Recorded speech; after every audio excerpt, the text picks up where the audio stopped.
Bonjour, bonjour, vous allez bien? Bonjour. Oui, je vais bien, merci beaucoup.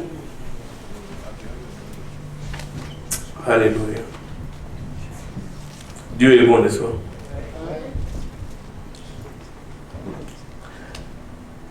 Quand tu arrives à placer Dieu au-dessus des tempêtes dans lesquelles tu passes, c'est à ce moment-là que tu te rends compte de sa fidélité et tu lui donnes un accès légal de pouvoir agir comme il veut agir.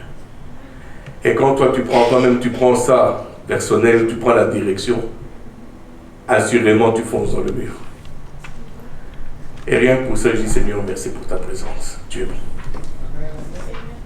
Oui, ces dernières semaines, le Seigneur nous enseigne à aller et à demeurer dans les lieux élevés.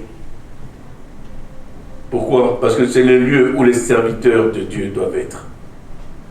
On doit être, et nous sommes appelés à être dans les lieux élevés. Servir dans l'excellence ne peut pas se faire si on ne va pas dans les lieux élevés. Vous voulez servir? Il faut aller dans les lieux élevés. Servir avec excellence, pas servir juste pour servir.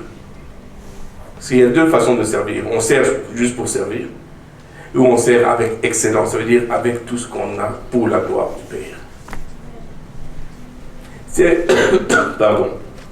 C'est en affectionnant les lieux élevés que nous devenons de véritables disciples de Jésus-Christ. Vous voyez, le but du disciple, c'est quoi le but du disciple?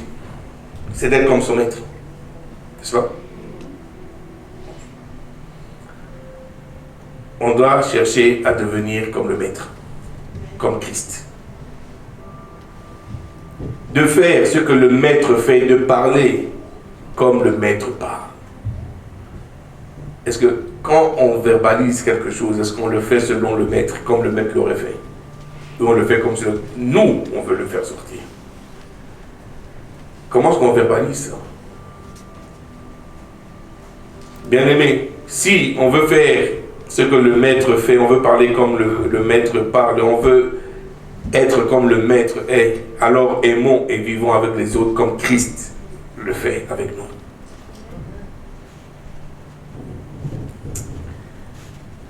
Maintenant, nous sommes appelés à être comme le maître, n'est-ce pas? Aïe, je vais vous demander de vous lever. Je dis, nous sommes appelés à être comme le maître, n'est-ce pas? Alors, et c'est le titre de ma prédication de ce matin, que ce qui est juste soit l'objet de nos pensées. Que ce qui est juste soit l'objet de nos pensées. Allons dans Philippiens 4:8. Au reste, frères, que tout ce qui est vrai, tout ce qui est honorable, tout ce qui est juste, tout ce qui est pur, tout ce qui est aimable, tout ce qui mérite l'approbation, ce qui est vertueux et digne de louange, soit l'objet de vos pensées. Amen. Amen. Vous voyez, pendant que je sondais les Écritures pour le message, j'ai pris le temps, j'ai pris un instant pour penser, m'arrêter, penser. Et regarder toutes les inventions que l'être humain a fait. Il y a des bonnes et il y a des mauvaises. Et je regardais ça, mais c'est pas tant ça qui m'a fait, qui a pris mon attention. C'est pas ça. Ce qui a pris mon attention, c'est que l'esprit qu'on a est un don merveilleux de Dieu. Et on ne se rend pas compte de ça. C'est un don. Quand tu regardes ton esprit, tu dis, j'ai un don que Dieu m'a donné pour faire le bien. J'ai un don. Vous voyez, sur cette terre, il n'y a aucune créature qui peut raisonner et inventer comme l'être humain. Aucune. On est les seuls à avoir maîtrisé le feu, l'air, l'eau. Les seuls. Tu peux allumer ton feu pour cuisiner. Tu l'éteins. L'eau, tu peux aller sur l'eau ou sous l'eau, sans pour autant avoir des bronchies, sans pour autant être un palmipède. Tu peux nager. L'air, on l'a maîtrisé. On vole comme des oiseaux dans l'avion. Nous sommes les seuls à avoir pu faire ça. Vous êtes toujours avec moi? Et ce que je me suis rendu compte, que nous sommes les seuls à être capables de faire le bien et de faire le mal. Parce qu'on a la connaissance du bien et du mal que les autres n'ont pas. Le lion ne sait pas qu'il tue une antilope. Lui, pour lui, il doit la manger, c'est tout. Il ne sait pas que c'est mauvais. Tu vas d'abord dire, oh pauvre bébé, lui, regarde, belle viande. C'est ça. C'est ça qu'on appelle l'instinct. Nous sommes les seuls qui pouvons écrire, qui apprenons et qui découvrons, parce que nous sommes dotés d'une intelligence. Bien-aimés, notre esprit est un don extrêmement puissant que le Seigneur nous a donné. Cependant, notre esprit peut être dangereux lorsqu'il n'est pas soumis à Jésus-Christ. Ce qui est un don qui nous a été donné peut nous ramener dans des problèmes parce qu'il n'est pas soumis à Christ. Vous voyez, quand on tombe dans l'oisiveté, très souvent il est facile de se laisser aller à toutes sortes de pensées et de réflexions futiles et voire même dangereuses qui viennent envahir notre esprit. C'est ça? Je ne suis pas sûr. On va se rejoindre. Attendez. On va se rejoindre. Le grand spirituel, on va se rejoindre. Tu es assis. Bon, la chose est loin. Tu es assis, tranquille, relax. Tu penses. Tout est beau. Et soudainement, il y a la pensée qui vient de telle personne qui t'a dit ou qui t'a fait quelque chose qui t'a blessé. Commence à voir un peu de poison qui commence à se faire ici. Tu commences à ressentir les mêmes émotions que tu ressentais il n'y a pas longtemps, que tu pensais avoir pardonné. Mais tu ne fais que penser dans ta grande spiritualité. Et tu commences à ressentir et commences à penser aux choses qui sont futiles. Tu commences à penser aux choses qui sont même dangereuses. Tu vois même comment tu tapes le gars. Tu vois même comment est-ce que la dame était habillée. Tu commences à lui dire, regarde, elle pensait que. Tu commences à voir tout ce qui s'est passé. Tu commences à sentir une rancœur. Tes pensées ne sont plus aimables. Elles sont plus bonnes. Elles ne rendent plus gloire à Dieu. Mais elles commencent à devenir dangereuses. Est-ce que quelqu'un se retrouve dans ça? Oui. Merci, au moins une personne. Abdellah, assurément, il se retrouve là-bas dedans. Quand il me regarde, il dit, mais c'est pas grave, je t'aime pareil.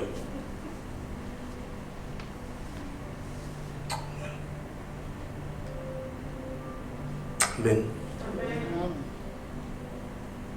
Et ce qui m'interpelle, c'est pourtant on sait qu'on doit penser à ce qui est bon, ce qui est bien. On est conscient de ça. On est conscient que ce genre de pensée ne plaise pas à Dieu. Mais on y va quand même. Parce que ça rafraîchit, c'est bon pour la chair.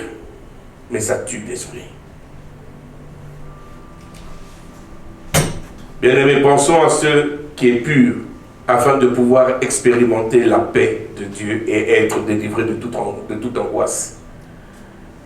Oui, les croyants doivent fixer leurs pensées sur les choses qui sont vraies, droites et pures. Une personne. Je dis, on doit penser à ce qui est vrai, droit et pur. Quand tes pensées commencent à sortir de ce qui est droit, vrai et pur, et qui vont dans tes émotions, dans ce que toi tu pressens, dans ce que toi tu crois être la vérité, c'est que tu es déjà dans l'erreur. Reviens.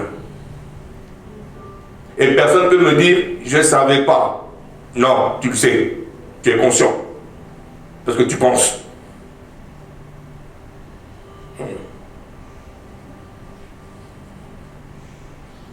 Et pendant que je préparais, je me suis rendu compte que la plupart d'entre nous, on se focalise sur le fait de ne pas pécher en parole, comme nous dit Jacques 3,6. Donc tout le monde fait plus attention à ce qui va sortir de sa bouche. Et on sous-estime le péché de la pensée. On sous-estime. Fortune. Est-ce que tu penses tout le temps, 24 heures sur 24, à ce qui plaît au Seigneur? ceux qui honorent Dieu. Merci, moi tu es honnête, c'est bon. Non, parce qu'on est tous dans le même bateau. Et le plus grand, c'est spirituel, ne pense pas comme ça, il n'y a que Jésus qui pense comme ça.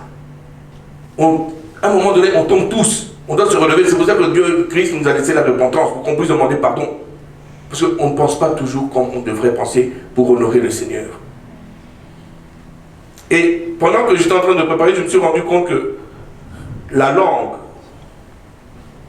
ne fait que transmettre ce qu'il y a déjà dans l'esprit. La langue ne fait que dire ce que tu as déjà pensé. Et personne ne peut venir et dire je ne pensais pas vraiment. Alors si tu ne pensais pas vraiment, comment ça se fait que tu l'as dit? Parce que tu ne pensais pas. C'est que quelque part ça a pris racine dans tes pensées. C'est descendu dans ton cœur et ta bouche l'a prononcé. Bon, on est d'accord. Maintenant, puisqu'on est conscient de ça, on est d'accord. Soyons adultes pour en prendre la responsabilité de ces paroles qui sortent de notre bouche. Soyons assez adultes pour prendre la responsabilité. Au lieu de rejeter les torts sur les autres comme des enfants dans toute la splendeur de leur immaturité. On a cette habitude de le faire. C'est à cause de toi, c'est ta faute, c'est parce que on a cette habitude de le faire. Exactement comme des enfants immatures. Le chrétien mature nous dit la parole tient sa langue en bride sous le contrôle du Saint-Esprit. Allons dans Matthieu 15, 11. Ce n'est pas ce qui entre dans la bouche qui souille l'homme, mais c'est ce qui sort de la bouche, c'est ce qui souille l'homme. Alors, bien-aimé, qu'y a-t-il dans ton esprit? Est-ce que c'est ce qui est vrai, droit, pur, honorable, aimable? Est-ce que c'est ce qu'il y a dans ton esprit? Tu es venu, tu as levé les mains devant le Seigneur, mais qu'est-ce qu'il y a dans ton esprit? Tu viens, tu plies les genoux, mais qu'est-ce qu'il y a dans ton esprit?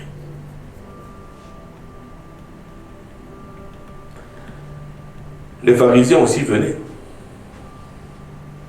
Ils levaient les mains. Les pharisiens aussi venaient prier. Même plus que nous tous réunis. Mais qu'est-ce qu'il y avait dans leur esprit? Qu'est-ce qu'il y a dans ton esprit? À plusieurs moments, nous agissons, réagissons comme les gens du monde. Mais n'oublions pas, bien-aimés, que nous sommes enfants de Dieu. Et que même si nous marchons dans la chair, nous ne combattons pas selon les règles du monde. Et trop souvent, c'est ce qu'on aime faire. Du tic au tac. Tu me pinces, je te pince. Tous les chrétiens, tous, connaissent le verset œil pour œil, dent pour dent. Et on aime appliquer ça. Et j'étais le premier à l'appliquer. Tu me gifles, allez, je te gifle. Tu élèves, bien même. Tu élèves la voix. Aïe, j'ai une plus grosse voix que toi. Je l'élève. Ah non, je suis honnête, je suis franc. On aime ce verset-là. Mais est-ce que... On sait ça veut dire quoi, œil pour œil, dent pour dent? L'intensité de la douleur que tu m'as fait, je dois être capable de te la remettre. Est-ce que qui est capable de le faire? Je te tape comme ça. La même intensité de la douleur que cette main a reçue, elle doit la transférer à cette main. Comment elle va le faire? Puisque toi et moi, on supporte la douleur de manière différente. Quand Dieu a donné ça, c'était pour dire, laisse-moi être celui qui va te venger. Mais nous, on l'utilise comme, la Bible a dit, œil pour œil, dent pour dent. Laisse-moi aussi, je vais remettre. C'est pas ce que la Bible dit. Parce que personne n'est capable de remettre exactement l'intensité, le degré de douleur qu'il a reçu. Impossible. Impossible. Et Dieu vient qui dit, laisse-moi, je vais m'en occuper. Amen. Alors arrêtons d'agir comme les gens du monde. Par contre, on nous a donné des armes. On nous a donné des armes et on nous dit de ne pas marcher selon la chair. Allons dans 2 Corinthiens 10:3. Si nous marchons dans la chair, nous ne combattrons pas selon.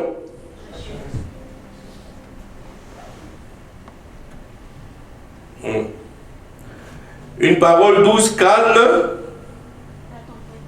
la colère. La tempête, la colère. Le monde dit colère pour colère, sinon on t'écrase. Dieu dit non, c'est le contraire. Colère, donne une parole douce. Pourquoi? Parce que tu vas montrer à l'autre à quel point il est immature dans son émotion.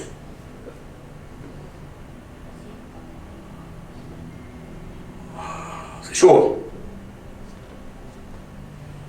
Donc vous en faites pas, je me suis parlé à moi-même avant.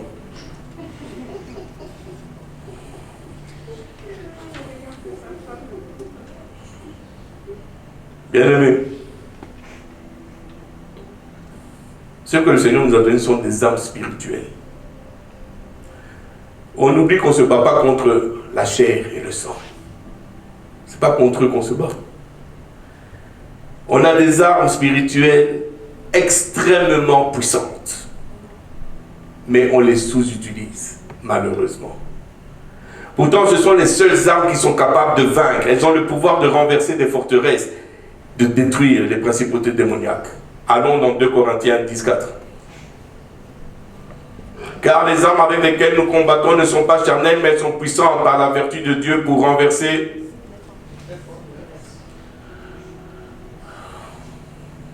Il y a des gens, ça fait 20 ans, 30 ans, 40 ans, 50 ans, 60 ans, 70 ans, 90 ans, 100 ans, 150 ans, qui utilisent toujours la même façon de faire.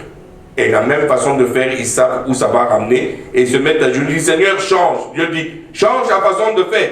Non, c'est comme ça que je suis. C'est pas comme ça que tu es. Parce que tu es appelé à être à la stature parfaite de Christ. Change ta façon de faire et tu auras les résultats que tu veux avoir. Fais partie du changement que tu veux avoir. Fais partie du changement dans ta vie. Change ce que le Seigneur te demande. Change et ajuste-toi à moi. Parce que tu n'es pas ce que tu penses être. Ce que tu dois être, c'est comme Christ et Christ seul. C'est à ça que nous sommes appelés.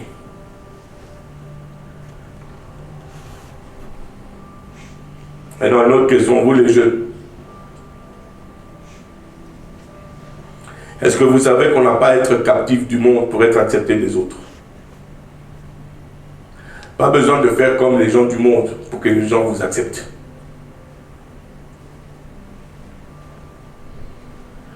On n'est pas des victimes, mais nous sommes plus que des conquérants. Et beaucoup marchent avec cet esprit de victimisation. Pas grave, Dieu est bon, même si c'est dur. Regarde, c'est ma croix. Hein? Quelle croix? Quelle croix? Quelle croix qui donne la mort? La croix de mon Seigneur donne la vie.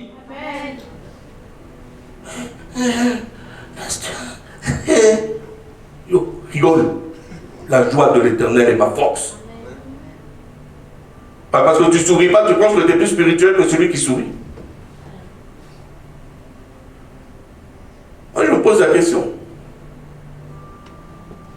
Enfin, peut-être c'est moi.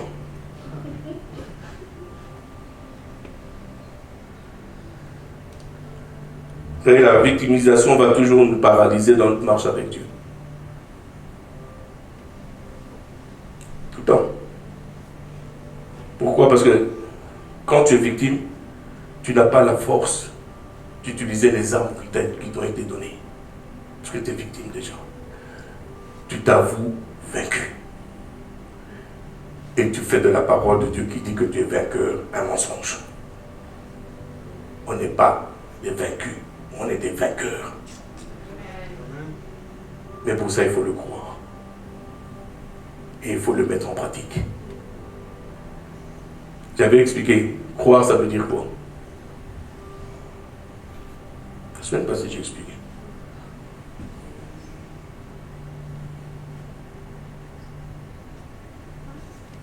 croire. Ça vient du mot pistevo en grec, qui vient du mot pistis, qui veut dire avoir une profonde persuasion de ce qui est dit et que ce que la personne dit qu'elle est vrai. Ce qui fait que ça va toujours te porter à vivre et à suivre ce que la personne dit et fait. C'est une puissante, une grande, une forte persuasion. Tu es persuadé à un niveau tel que ton être ne fait que suivre parce que tu sais que c'est la vérité. Mais, je répète, ça va rester.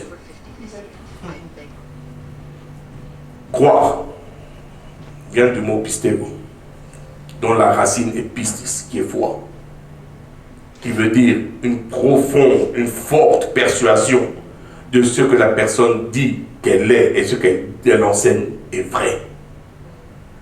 Et qu'il n'y a rien qui peut changer. Donc ça te pousse, ça te ramène à suivre cette vérité-là. Et c'est ce qu'un disciple fait. Il reconnaît. Quand tu dis je prends Jésus, donc tu as cette forte persuasion que quand Christ dit qu'il est le Fils de Dieu, tu as cette forte persuasion qu'il est réellement le Fils de Dieu. Il n'y a rien qui peut te changer de ça.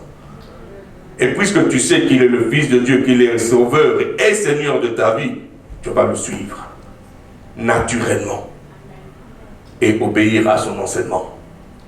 Amen. Bon, là je vais retrouver là où je suis. Amen. Notre identité en Christ, bien-aimée, victorieuse. Mais utilisons les armes que nous avons. Tu as donné le bouclier. J'ai prêché sur ça. Le bouclier de la foi. Tu as l'épée. Tu as le casque, la ceinture.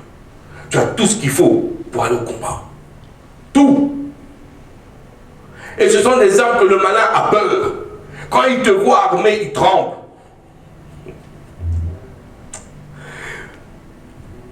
La seule chose que Christ te demande, enlève l'épée de la gaine. Enlève-la et prends-la comme ça. Juste ça. Ton bouclier. L'autre sait que tu es en guerre. Mais quand tu mets ton épée là-bas dedans, ça va changer quoi? Je regarde, je dis ouais, je t'attaque. Le temps que tu dégaines. Vous avez déjà vu un soldat qui ne sait plus où il a mis son fusil en pleine guerre. On rigole, mais c'est vrai. Vous voyez, pour pouvoir utiliser nos armes, on doit rendre nos pensées captives à l'obéissance de Christ. On n'a pas le choix. Allons dans 2 Corinthiens 10:5. Nous renversons les raisonnements et toute hauteur qui s'élève contre la connaissance de Dieu et nous amenons toute pensée captive à l'obéissance de Christ. Ce que Paul est en train de nous dire, c'est d'être alerte sur les attaques de l'ennemi dans nos pensées. Il va toujours venir et s'il arrive à mettre une graine de doute sur l'écriture, sur les promesses de l'Éternel, il est en train de gagner du terrain. Et il va ramener nos yeux à ce qu'on voit plutôt que marcher selon l'esprit, selon la foi. Et beaucoup d'enfants du Seigneur marchent comme ça, avec ce qu'ils voient, au lieu de marcher par la foi. Beaucoup. Trop marchent comme ça. C'est pas ce qu'il nous est demandé. C'est de marcher selon la foi et non selon la vue. Amen. Il va venir, il va commencer à mettre des pensées qui sont contraires à la volonté de Dieu. Comme je le racontais, il y a une personne que je connaissais à l'époque qui vient, qui me dit je vais sur des sites qu'ils ne sont pas recommandés et je prie pour les gens qui sont là-bas. Donc je dis pardon. Je dis mais attends, c'est quoi ton problème? Non, arrête de te mentir. C'est pas moi que tu mens, mais arrête de te mentir. Parce que tu ne le fais pas, dis non, moi ça me fait rien, je t'assure, je le fais. Et il dit ah really. Mais ça n'a pas pris longtemps. La personne a refusé d'écouter. Il est descendu dans sa foi. Il a fallu, avec les pasteurs, que la personne repasse par une rééducation et couper plusieurs histoires. Et pendant longtemps, c'est un frère qui l'avait pris chez lui, il n'y avait pas d'internet, il n'y avait rien pour rebâtir. Ça prend du temps. Faisons attention à ce que le malin va venir mettre comme graine, parce qu'il peut spiritualiser quelque chose qui n'est pas spirituel. Faisons attention. Je vais juste accompagner les amis dans le bar. Je n'ai rien fait. Mais quel témoignage tu es pour eux? J'ai juste pris un cigare parce que mon ami a réussi à l'école. 1 deviennent 5, qui deviennent 10, qui deviennent une dépendance. Faisons attention. Mais ce n'est rien de mauvais. C'est juste un pour qu'on puisse célébrer ensemble. Il n'y a rien de mal à ça. Puis tout le monde le fait, non? Faisons attention, bien-aimés, que le malin ne vienne pas susciter des pensées qui sont contre la volonté de Dieu. Et une des façons dont il va le faire, et ça je ne vais pas vous mentir, c'est en dérobant notre joie et en affaiblissant notre foi en Dieu.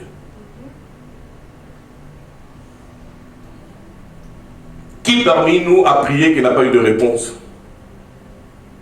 à sa prière? Non. Mais je me suis rendu compte que Dieu m'a répondu. Parce que quand j'ai écouté son silence, c'était pour mon bien qu'il ne m'a pas donné ce que je voulais. Donc il m'a répondu. C'est pas toujours oui, non, son silence. Quand j'ai appris à écouter le silence de mon Père, j'ai entendu ce qu'il a dit. Dieu répond toujours. Mais le malin va utiliser ce silence-là pour enlever ta foi en Dieu.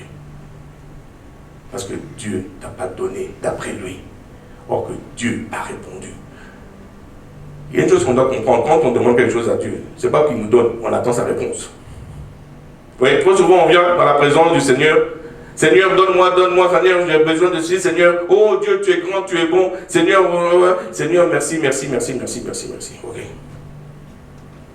Mais tu t'attends à quoi? À ce que Dieu te réponde. Donc, il est libre de répondre oui ou non. C'est lui. Il n'est pas obligé de dire oui. Ce que Dieu veut, c'est pour ton bien à toi. Pour le bien de ton esprit, même pas pour ta chair. Et s'il sait que ce que tu demandes va te faire tomber, et tu risques de perdre ton salut, il ne va pas te le donner. Avale la pilule et sache que tout ce que Dieu fait est bon. Donc quelque part, il y a du bon pour moi.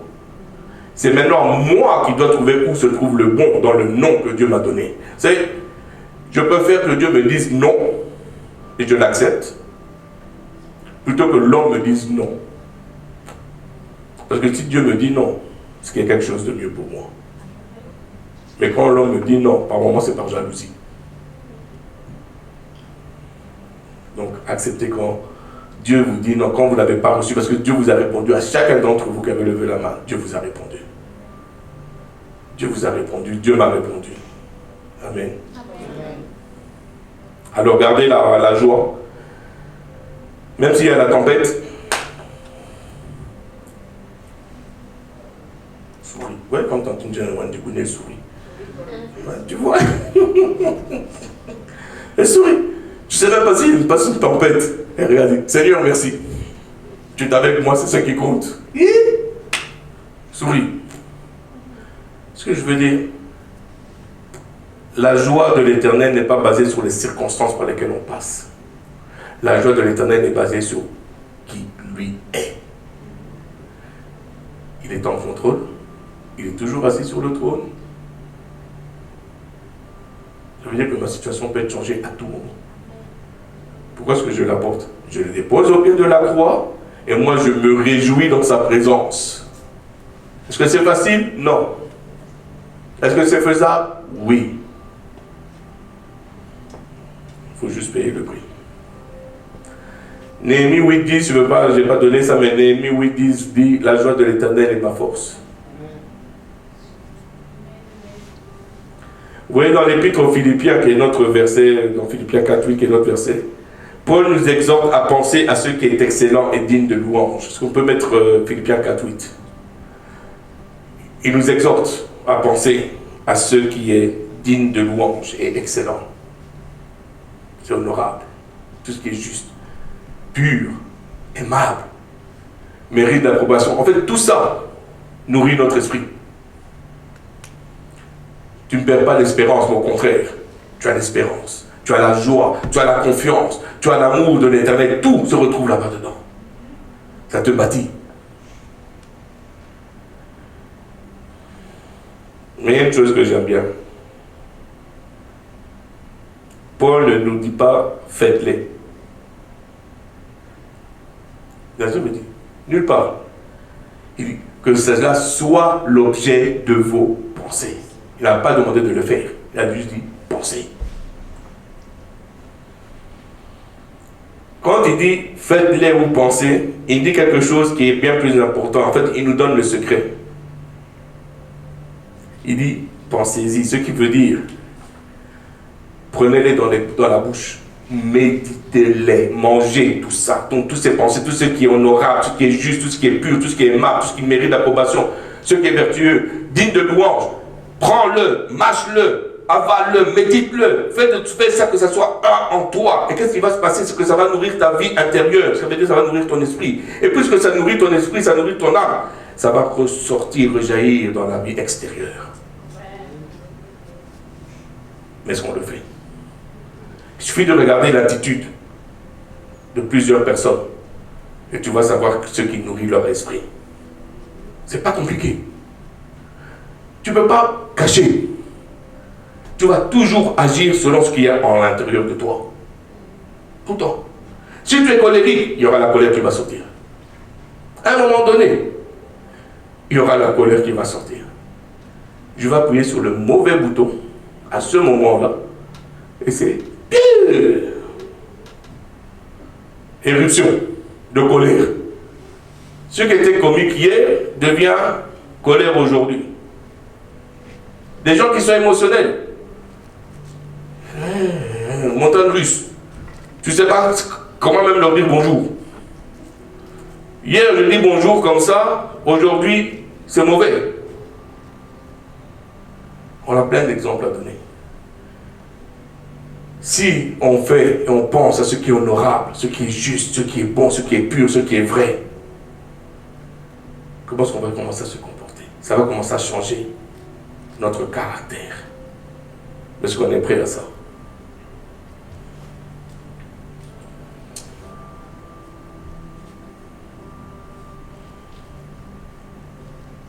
Désolé de vous dire ceci, mais je dois le dire.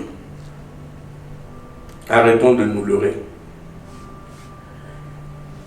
En ce moment-ci, il y a un combat spirituel qui fait rage. Et on ne doit pas ignorer que le malin nous haït profondément. Il ne nous supporte pas. Il ne supporte pas la lumière qui est en nous. Parce que cette lumière l'empêche d'agir. Le malin, le voleur agit toujours dans l'obscurité. Mais les fils agissent dans la lumière. On est en guerre. Arrêtons de nous balader comme si on était en balade sur cette terre. On n'est pas en balade. On est en combat. Spirituellement, il y a une grosse guerre qui se fait. Et une des puissantes armes que nous avons pour le contrecarrer est de garder nos pensées pures. Avoir des pensées qui honorent notre Seigneur. Alors gardons fermement notre esprit ancré sur les enseignements du Seigneur Jésus-Christ. Bien-aimé, le Saint-Esprit nous donne la puissance de rendre nos pensées obéissantes à son enseignement, en gardant notre cœur et notre esprit dans la pureté.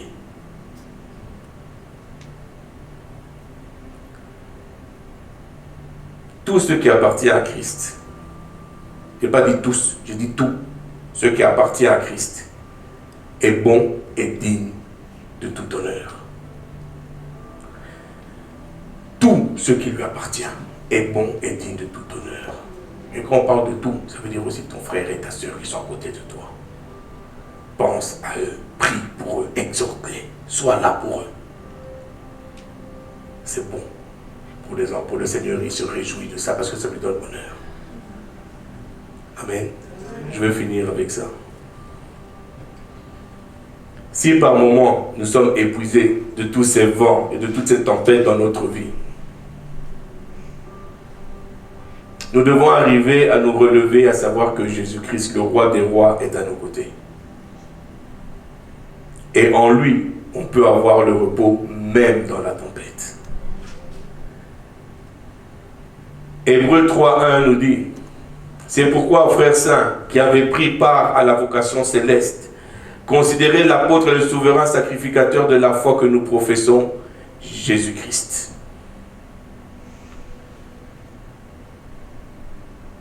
Ce passage nous exhorte à fixer nos pensées sur Jésus. Les problèmes, il y en aura toujours. Mais je ne sais pas si vous avez remarqué, les problèmes changent aussi. Ce n'est pas toujours les mêmes problèmes. Mais Christ reste le même. Le même Dieu qui nous a donné la liberté, la solution pour le problème précédent, va nous donner la solution pour le problème présent et le problème futur.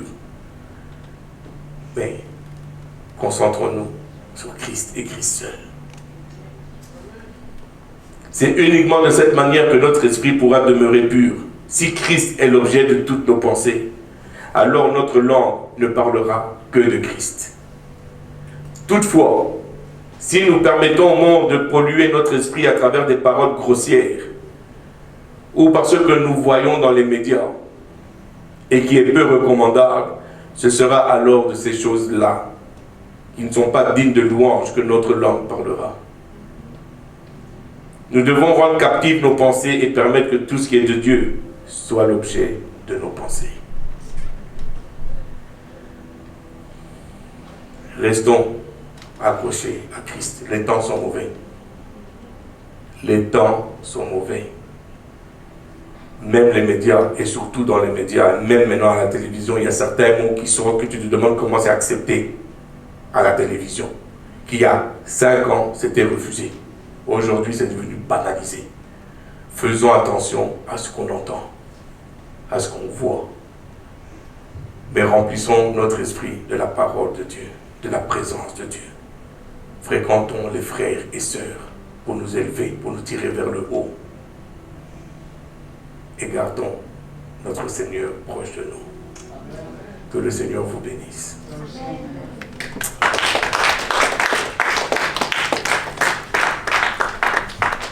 Alléluia. On va baisser nos têtes. Éternel Dieu Tout-Puissant, Seigneur, on vient dans ta présence, Seigneur, on vient reconnaître d'abord, ô Dieu Tout-Puissant, que nous ne pensons pas toujours, Seigneur, à ce qui est honorable. On ne pense pas toujours à ce qui est vrai, ce qui est pur, Papa. Par moments, nous-mêmes, nous sommes, Seigneur, notre propre poison, ô Éternel, parce que, Seigneur, nous-mêmes, nous pensons à des choses qui ne sont pas dignes de toi, ô Dieu Tout-Puissant.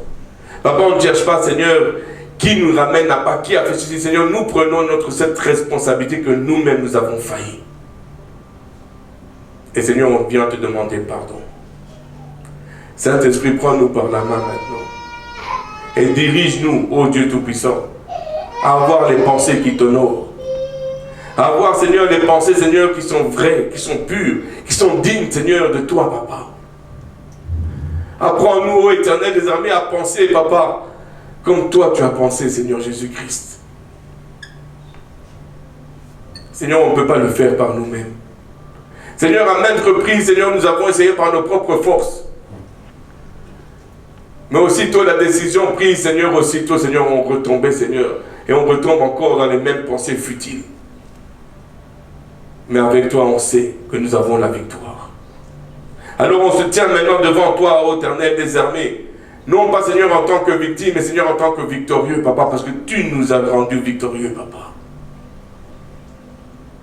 Alors, Seigneur, maintenant nous sommes, Seigneur, devant toi et on reçoit, Seigneur, cette capacité, Seigneur, afin de penser comme toi tu veux qu'on pense, Papa. Seigneur, je te remets mes frères et sœurs. Papa, que durant cette semaine, Papa, tu puisses, ô Éternel des armées, venir et travailler, Seigneur, en eux, ô Dieu Tout-Puissant. Qu'ils puissent penser, Seigneur, comme tu veux qu'ils pensent, Seigneur, que tout ce qui soit honorable, tout ce qui est éternel des armées, qui est pur, vrai, puisse être l'objet de leur pensée, Papa. Seigneur, qui ne regarde pas, Seigneur, ce qui est autour d'eux, mais qui regarde la vérité de ta parole.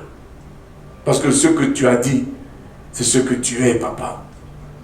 Ce que tu as dit que tu as fait, Papa, c'est ce que tu vas faire encore. Alors je les bénis maintenant, dans le nom du Seigneur Jésus-Christ. Amen. Bonne semaine, soyez bénis.